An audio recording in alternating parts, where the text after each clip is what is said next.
টাকা নেই। আরেকটা দুধ চা দে, 2টা বিস্কিট নিচ্ছি, 3টা দুধ চা।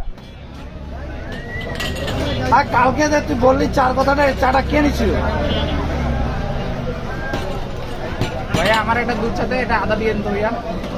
মামদাকে আমি বললাম কথাটা, মামদা বলে কই চা তো আমার আসবে না। তোমার কথা বলতেছি, আমি তোর দোকানে আমার চা যেগুলো টাকা ওগুলো আমি পেড করে দিই জানাই।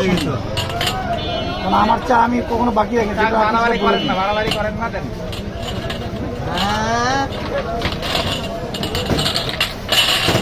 আরো ছবি উঠাচ্ছে।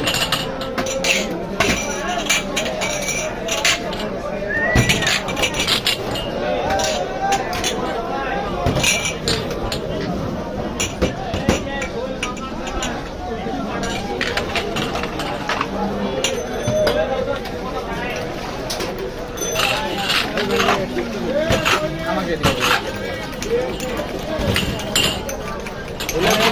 তোমার